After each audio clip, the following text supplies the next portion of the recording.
वर्ग आणि वर्गमूळ या टॉपिकला आपण आज व्यवस्थितरित्या समजून घेऊ.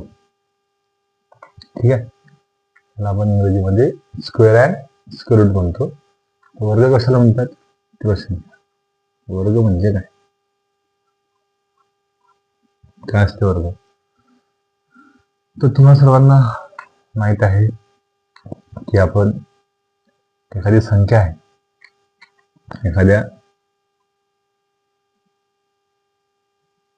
संख्येला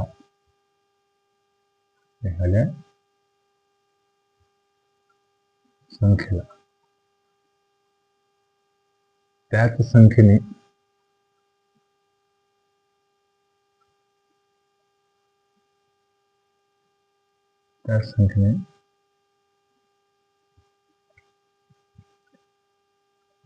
गुणल्यानंतर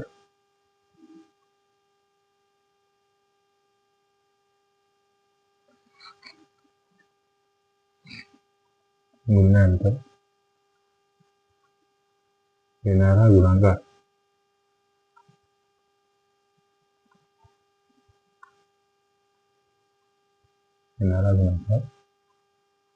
म्हणजे वर्ग. याची बेसिक व्याख्या आहे. वर्ग म्हणजे काय, तर एखादी संख्या आहे, त्या संख्येने आपण त्याच संख्येने गुणतो आणि गुणल्यानंतर जो गुणाकार येईल त्या गुणाकाराने आपण आणतो वर्ग असे म्हणतो.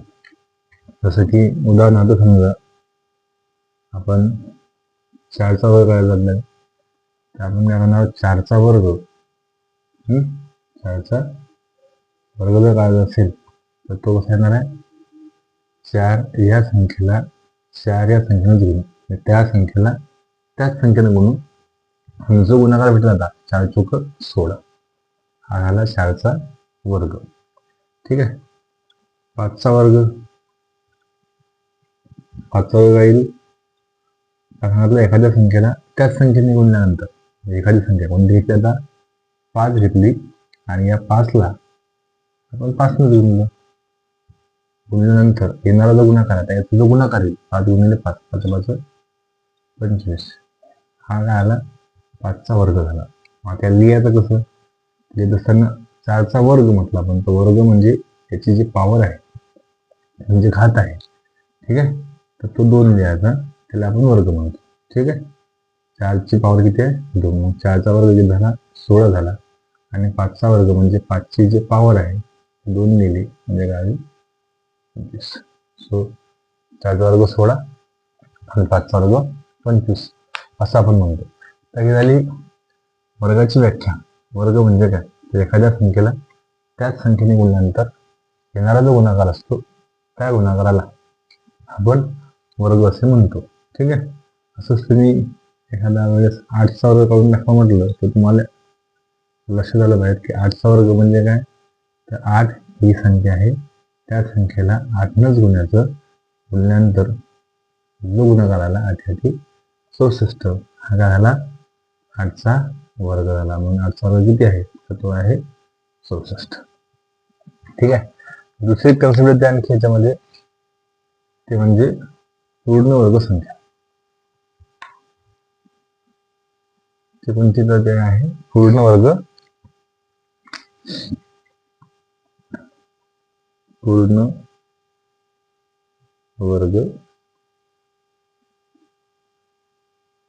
संख्या. दुसरा पॉईंट याच्यामधला पूर्ण वर्ग संख्या. आता पूर्ण वर्ग संख्या कशाला म्हणतात, ज्या संख्येचे, आम्ही काय सांगत आहे, ज्या संख्येचे वर्गमूळ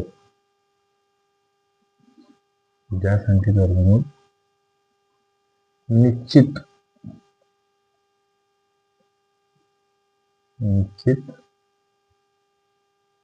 काढता येते, ज्या संख्येचे वर्गमूळ निश्चित काढता येते त्या संख्येला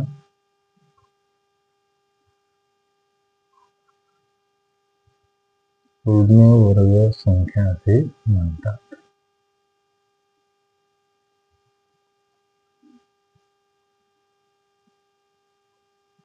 असे म्हणतात.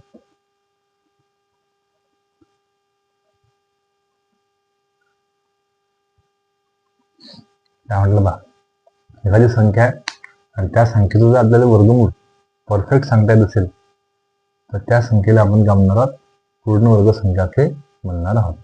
जसं की आता 16 ही संख्या आहे, या 16 या संख्येचा आपण वर्गमूळ सांगू शकतो काय आहे, परफेक्ट सांगू शकतो 4 आहे की नाही. 16 या संख्येचं वर्गमूळ किती आहे, 4 आहे असं आपण म्हणू शकतो. म्हणून आपण लिहू शकतो 16चे वर्गमूळ किती आहे, 16चे वर्गमूळ 4 आहे.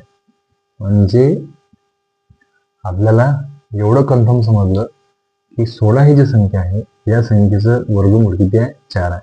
म्हणून ज्या संख्येचं वर्गमूळ परफेक्टली काढता येते ती संख्या म्हणजे काय असते, पूर्ण वर्ग संख्या. याचा अर्थ 16 हे काय आहे, ही पूर्ण वर्ग संख्या आहे.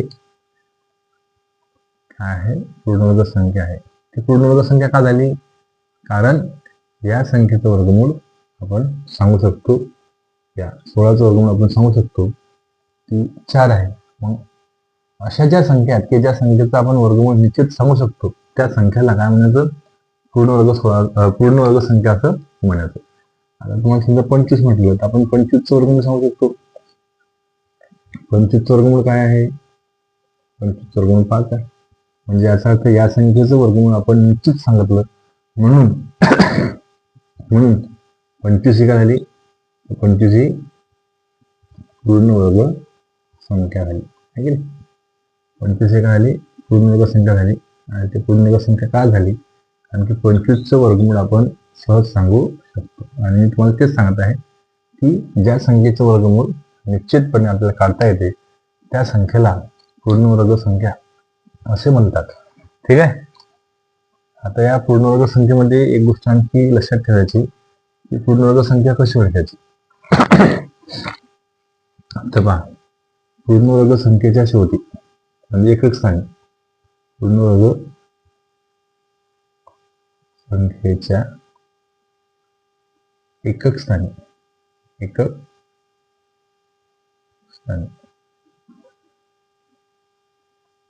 पूर्ण वर्ग संख्येच्या एकक स्थानी 0,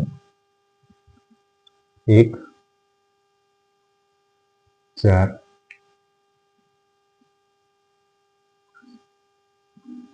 5, 6, 9, 0, 1, 4, 5, 6, 9 हे अंक असतात. हे लक्षात घ्या, हे अंक असतात. म्हणजे एखादी संख्या ही पूर्ण वर्ग संख्या आहे हे आपण तेव्हा म्हणू शकतो त्या संख्येच्या एकक स्थानी असणारा 0 असू शकते, 1 आहे, 4 आहे, 5 आहे, 6 आहे, 9 आहे. तर तेव्हा आपण म्हणजे कन्फर्म नाही सांगू शकत किंवा ही पूर्ण वर्ग संख्या असते म्हणून, पण एक आयडिया आपल्या लक्षात जाते किंवा ज्या संख्येच्या एकक स्थानी जनरली काय असते, 0 असते, 1 असते, 4 असते, 5 असते, 6 असते, 9 असते, त्या पूर्ण वर्ग संख्या राहतात. ठीक आहे. मग आता जसे की समजा 49 ही काय आहे, पूर्ण वर्ग संख्या आहे आणि त्याच्या एकक स्थानी किती आहे, 9 आहे. आणि आता आपण कन्फर्म काय करू शकतो, वर्गमूळ सांगू शकतो आहे की नाही. 49चं जे वर्गमूळ आहे, वर्गमूळ कोणाचं, 49चं ते किती आहे, 7 आहे. मग ज्या संख्येचा आपण वर्गमूळ सांगू शकतो ती काय झाली, पूर्ण वर्ग संख्या झाली. आणि पूर्ण वर्ग संख्येच्या शेवटी 0 असते, 1 तर 1 असते, 1 तर 4 असते, 1 तर 5 असते, 1 तर 6 असते, 1 तर 9 असते. हे लक्षात घ्या. आता मग तुम्ही म्हणाल की सर हा 19 आहे, बरोबर आहे. या 19च्या एकक स्थानी किती आहेत, 9 आहेत. मग ही पूर्ण वर्ग संख्या झाली काय, नाही. ही का झाली नाही पूर्ण वर्ग संख्या, कारण की याचं वर्गमूळ आपण कन्फर्म सांगू शकत नाही. 19चं वर्गमूळ किती आहे. ठीक आहे ना. म्हणजे हे तर एकक स्थानी असलेच पाहिजेत, पण दुसरी महत्वाची गोष्ट की त्या संख्येचं वर्गमूळ आपण निश्चितपणे काढू शकतो, निश्चितपणे सांगू शकतो, तेव्हाच ती संख्या काय असणार आहे, पूर्ण वर्ग संख्या असणार आहे. एवढं आपल्याला व्यवस्थित समजून घ्यायचं आहे. ठीक आहे. आणि याच्यातच दुसरी गोष्ट लक्षात घ्यायची की 2, 3, 7 आणि 9 हे जे अंक आहे, 2, 3, 7 आणि 8 हे अंक एकक स्थानी नसतात. पूर्णवर्ग संख्येच्या एकक स्थानी नसतात. ज्या संख्येच्या एकक स्थानी 2, 3, 7, 8 हे अंक जर आपल्याला पाहायला मिळत असतील तर समजून जायचं की ते तर पूर्णवर्ग संख्या असूच शकत नाही. ओके, असूच शकत नाही. इथं तरी 0, 1, 4, 5, 6, 9 असेल तर ते असू शकतात नसू शकतात. का? कारण की आपल्याला वर्गमूळ कन्फर्म सांगता आलं पाहिजेत. ओके, तर तेव्हा आपण त्याला म्हणतो की त्या पूर्णवर्ग संख्या.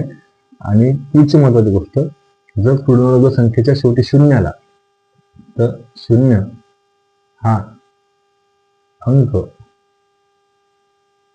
पूर्णवर्ग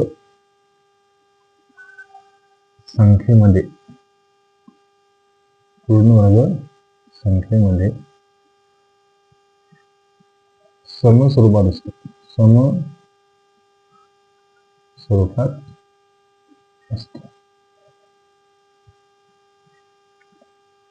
समस्वरूपात असतो म्हणजे काय? एक तर 2 शून्य लागतील तेव्हा ती संख्या पूर्णवर्ग संख्या असेल. एक तर 4 शून्य लागतील तेव्हा ती संख्या काय असणार आहे?